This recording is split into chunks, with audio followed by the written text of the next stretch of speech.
Y'all tired of me yet? All right. Where are we going? Here we go. Yeah, there you go. Awesome. All right. You're already way better than me, Damien. Not true. All right. Cody. How's it going? Good. How are you doing today? Doing well, doing well. Great Good. day. Yes. Busy day. I mean, I think Wednesdays get a bad rap. I like hump day. It's perfect. Yeah, exactly. Oh, Tomorrow's Friday Eve, so. totally. Absolutely. Yeah. Friday Eve. So it's Friday Eve right now. All right, let's get into it. But first, do you want to tell everyone a little bit about yourself? Yes, absolutely. So I'm Cody Dockry. I'm a performance marketing manager for the Sharks, as my headshot and bio say. A little bit about me. Prior to joining the Sharks here, I've only been with the Sharks for 1 year now. So prior to that, a lot of my experience has been on the agency side as well as in-house, working in the tech sector, and ultimately working in both the B2B and B2C landscape here. So I like to say that I learned a lot of ways how to not do things, and there's a lot of opportunities to do things that there's no one right way. So We call that experimentation in data science. I would agree. Maybe some A/B testing along the way too. Yeah. They're not failures, they're learnings. And when we were talking yesterday, it was cool to hear you're fulfilling your new gig, or not newish, year-long gig at the Sharks is fulfilling a dream you've had since you were 5 years old, to work for a sports team or in sports. Do you want to, where did that dream come from, do you think? Yeah, so I think it really came from my brother. So I'm the youngest. I have an older brother and sister. My brother's 9 years older than I am, and my sister is 7 years older than I am. So for me, growing up and seeing him play sports and being a part of a team, right, was always something that I really enjoyed. And then for me, I always thought, and every time I was asked, what do I want to do? I want to work in sports. I don't know what I want to do just yet, but I want to do something. And then that goes into the first college football game I ever saw, and that ultimately led to where I went to school. I got to see Texas and USC play in the national championship game, and those were the only two schools that I applied to, so backups be damned. How old were you when you saw that game? I was 8 years old when I saw that game. Cool. Right on. Yeah, I knew I was a Longhorn before I knew what Texas was. So. Well, yeah, it's good to know what you want at a young age. Okay, so now you're at the San Jose Sharks. By the way, did you play hockey as a kid or no? I did not. I did not get into hockey until right before I started interviewing for the Sharks, but don't tell them that. Okay. Can you guys all keep that secret, please? We've blocked social media from. No, I'm just kidding. All right. So you've been doing kind of the same, sort of work, but in different businesses, and now you're with the San Jose Sharks. What's the same about working for a sports team, and what's different from previous roles you've had? Yeah, so I think for me, the biggest similarity, right, is really it comes down to making sure that you're having the correct message, you're aligning with your brand, and you're ultimately setting the KPIs and goals that you want to achieve your results through paid media, right? So whether that's from a growth perspective or you're trying to just remarket and be more efficient, right? I think there's always an opportunity. It stays the same, but it evolves over time, right? Depending on what channels you use and what products you're looking at and your tech stack, right? I think the main difference, really, and this is something that I'm really fortunate to be a part of, is for me, where it's different is on the seasonality side of things, right? So for us, our season goes from September till April, and then if you factor in the playoffs there too, that goes through June. And then right after June is the draft and free agency, and rosters are being turned over, right? So what we get to do is pretty much in our off season is build and plan everything that we want to do for the next upcoming year. So what promotions are we doing? What are we naming our theme nights, right? What are our goals and objectives that we're trying to reach there, right? And I think the diversity in what we offer and the campaigns that we run is really unique as well. So what we do to get, to reach out to group sales and help in those initiatives, right, is going to be a lot different than what we do to get people to be season ticket holders. And then who we market to and how we message that for our concert and events is going to be a lot different than our season ticket holders or who we're trying to target for individual games, right? So the unique and complexity of different audiences and different messaging that all ultimately combines into one brand theme. Sounds easy enough. Challenge accepted. So. Well, I don't know if you said something about audience I think is interesting because I've noticed in conversations with clients and over the years that we tend to think of audience as a static. Like I had this client who had an aging customer base. And they're like, this is a problem. Like there's not a lifetime value. They're aging. They're not going to be, we know what happens to all of us eventually. But like other people are aging into that category. Like audiences are fluid. People, their ages change, their geographies change, their jobs change. Everything about us changes over our life. So like, how do you think, I don't know what this question is. How do you think that, like in your role, like how do you think about that in terms of like, there are hardcore hockey fans, no doubt. And then there will be fans coming in, and is it fluid, or have you guys figured out those signals, or is that still a work in progress?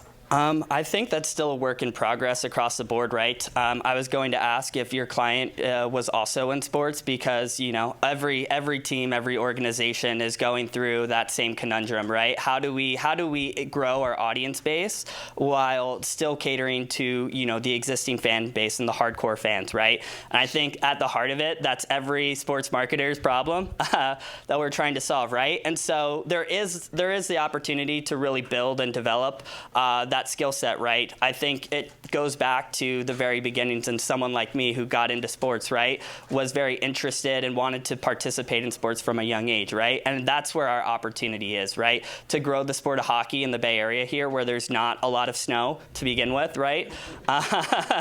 None whatsoever. I mean, water would be nice, but ice is not here. So right. So like what we do from our Sharks Ice facilities is really ultimately where the opportunity is to grow that fan base, and then to also cater to people for their first time going to a live entertainment event, right? And creating those exceptional experiences is what matters most. Yeah, absolutely.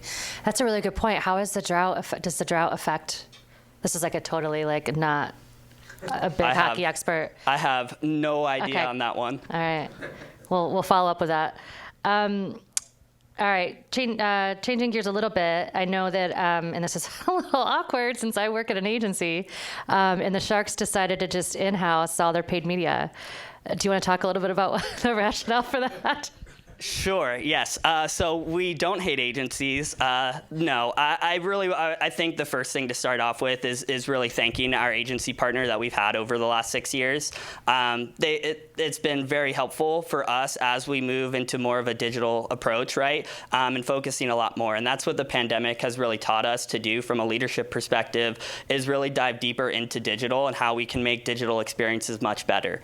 And with that, right, I think the big two cogs for why we ultimately wanted to move in-house is data privacy is a really big concern of ours, right? We want to make sure that we're protecting our customer data as best as we can. And one way of doing that is making sure that everything is in-house. And then I think the second prong to that is for us, we do so many different campaigns, and you can be as strategic and the best planner in the world, right? But there's going to be times where something gets thrown in. Oh, we need to launch this campaign like yesterday. And so being we have able a 6 to 8 week SLA for that. Just kidding. We can rush things. But yeah, and ultimately, right, it's being able to be nimble, but also controlling the messaging on that too, making sure there's no mistakes in doing that, and being able to execute more efficiently. So yeah, that's the main highlights right there. Yeah, totally makes sense. I think all jokes aside, every organization has to do what's right for them.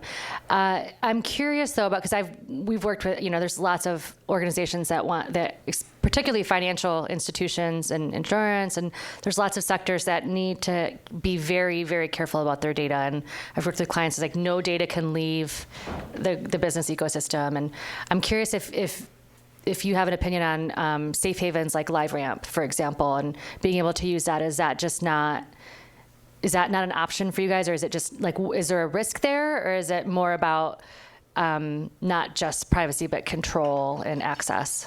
So I think for us, I mean, I would love for our head of business intelligence to be here. Unfortunately, she is in Washington, D.C. But no, for us, it's, I think it's something that we're evolving, and we're placing a much greater emphasis on this than what we have been doing in the past, and even the past 6 years, right? I think overall, data privacy is just important across the board. You see it, you see the changes going on in performance marketing with the cookieless world too, right? So with that being said, I'm sure there's probably opportunities for us to expand, but for right now, I think, yeah, just keeping everything in-house is probably the first step, and then branching off from that moving forward. Totally.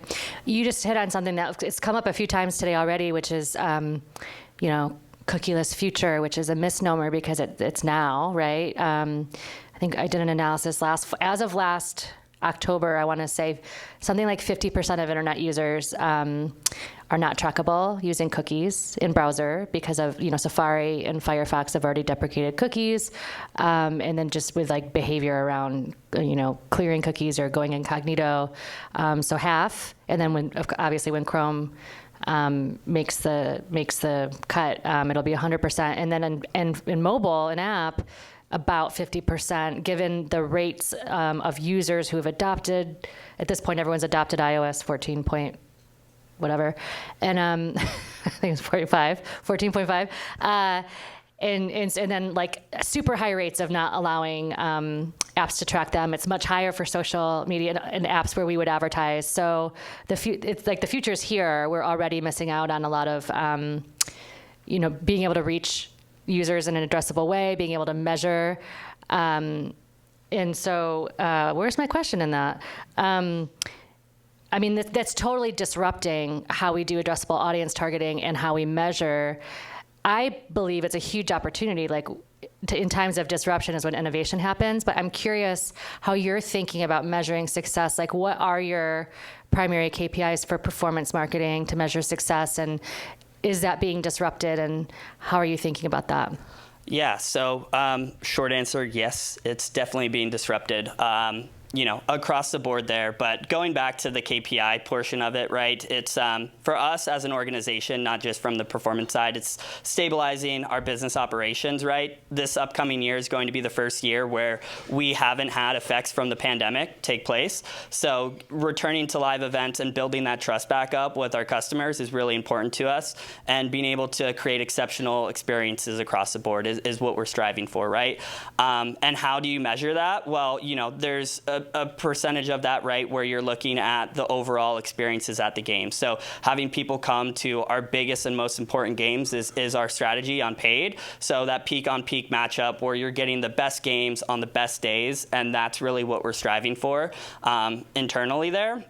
And then how do we track that? I think, like you said, there's an opportunity, right? There's an opportunity to test new audience bases, right? And look at the more full funnel approach to it, right? Not just looking at, all right, we sold this many tickets and this is our revenue. That's always going to be important. But are we reaching a new audiences? Like, have we seen growth in our websites? Are we seeing that? And where else can we think beyond just the rink is another aspect that we're really trying to target. So what new business ventures can we get to have people be invited into the Sharks family? So yeah, that's awesome. Do you have KPI? So obviously if you're thinking about acquisition, it's ticket sales. Do you have it sounds like, are you using leading indicators to measure if some stuff you're doing is going to lead to ticket sales, or do you have different KPIs across the funnel, or are you still working through that? So I said funnel, but I said earlier that I hate funnels. Sorry. No worries. KPI, for us, there's numerous different KPIs, right? So we have ticket sales, and inside ticket sales, it gets super granular into individual games, season tickets, mini game plans, all of that, right? So from that standpoint, right, it's really looking at the bottom of the funnel there, right? But also, are we engaging with our remarketing audiences? What steps, what micro conversions are they doing? So time on site is really important to us, right? Repeat visitors is another important aspect of that as well. But then you can even go outside of that too, to like what we're doing for Sharks Ice, right? Are we getting people to come into the building? Are we seeing growth in our youth sports? Are we seeing growth in our rec leagues? Things like that. And I think all of that transitions all the way back down to, are we creating the best experiences possible? So sounds like you need like a aggregated health metric, but I'm getting a little too data nerdy right now. I know that the Sharks are really doing some really impressive work around diversity, equity, inclusion.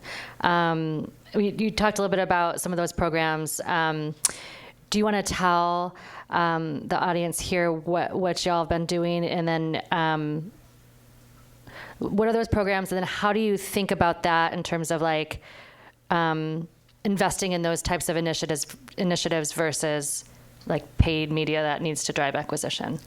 Yeah, so for us, I mean, the diversity, inclusion, and belonging aspect of it is foundational for us, right?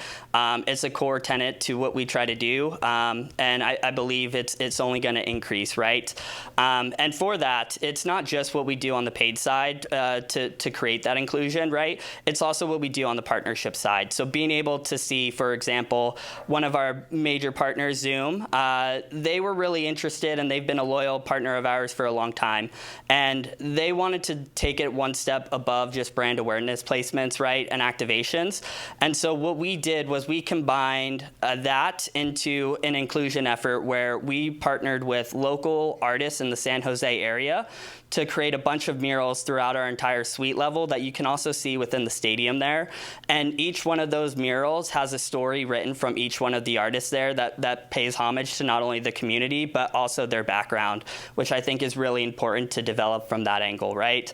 Another thing that was just announced earlier, or recently, was the partnership with Adobe Fellowship program that we have. So being able to get people, the future creative stars of the world, right?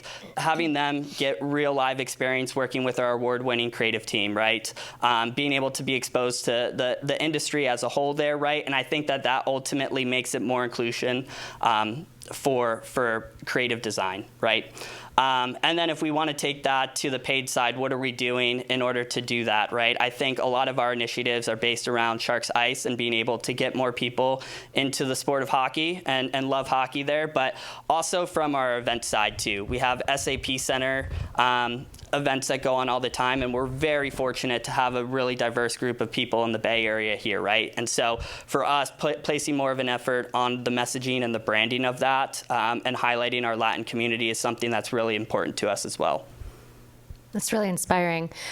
Does the Sharks, does your organization have investment, budget set aside for those initiatives, and then they're just not held to any sort of return or revenue KPIs? We do, yeah, absolutely. And I think that that's a great question for our partnership team as well, right? We like to work with our partners to be able to do the best benefit and the most work possible for them, right? And that is definitely an area where we can do that, right? Another area that we're working on to authentically reach a younger audience is what we're looking at there is WD Black is one of our partners, and working with them on our Pacific Cup, the first esports gaming tournament. So overall, there's a lot of different things that we're doing across the board there where we're not necessarily measuring success based off of revenue generated, but what is the impact that we can bring not only to the community, but to our partners as well. I love that. It kind of restores my faith in humanity. We've heard a lot from a lot of different brands today that are doing this kind of work. It's not revenue driven, it's not profit driven, and that gives me a lot of hope. It's awesome. All right. Well, we can't be up here and not talk about NFTs. So can you talk a little bit about how the Sharks are using NFTs to kind of grow fandom of both the sport and the team? Yeah, absolutely. So for those not familiar, the NHL recently just announced its own partnership with two NFT vendors for the upcoming year here, right? But what we're trying to do on the team side is more or less of a revenue generation tool and more as being able to drive deeper fandom, right? Back in the day when everything was in person, right? The water cooler talk was I was at this game last weekend. I got to see this memorable moment, right? And now what we get to do is we get to to create that in a better way, right? Going away from, actual physical tickets and moving all digital, and being able to create those unique experiences and have those badges. So people get to not only have them, but they get to share them, and they get to say that they were there for that big event. So that's the really cool and interesting aspect of some of the stuff that we're working on. That's going to be implemented hopefully this year here. We had a talk last week on feasibility. So really exciting times in the NFT world there. And then I think there's just a misnomer on, the market side of that, the collectible side of it. It's going to have its own side. But for us, it's really creating that great fan experience. Yeah, that's great. And I think you said before, too, that it democratizes access, which is really nice. Absolutely. Yeah. Cool. I think we have time for a few questions if we want to open it up to the audience. Hi. So Rachel Polish podcast, and Cody, you're ready for this, so I'm going to 2 questions. One, tell us about the Brett Burns trade today. That was massive. And then second, I know I'm talking to your amazing team. I didn't realize you managed the events for SAP Center as well as the Sharks. 2 different audiences, I can imagine. How are you thinking about those audiences and the goals for each? That's a great question. I wish our GM was here to talk about the Brett Burns trade today. I think overall it's great for both sides there. And so looking forward to seeing how he does. We get to see him at the home opener this year. So we play Carolina the first game back, I believe. So everyone come out to see Brett Burns play for a new team there on the home opener. But yeah, and then taking that back to how we're looking at audiences and how we split them up, right? I think is definitely very different, right? I'm a huge sports fan. My girlfriend is super into concerts and not a huge sports fan, right? So what are the interests, and how would I want to be marketed for a live event, right? That's not sports related. I think it's really important from that perspective there. And honestly, our team is great, and they help alleviate a lot of those goals too, right? So it's matching up based off of tendencies and who's ultimately going to be the most interested, right? So if you have an artist in town, such as the Backstreet Boys, right? Like, you're going to want to also target people that have, been to similar concerts in the past there. So very, very much high level, but ultimately they are very different, and they have different behavioral patterns too. So just trying to reach from a different angle. Other questions?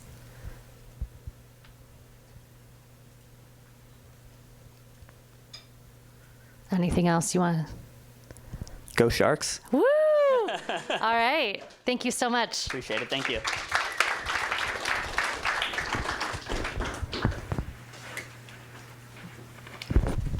Thank you, Cody.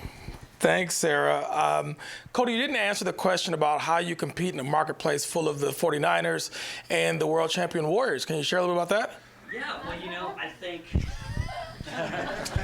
I think ultimately, right, there's a lot of crossover.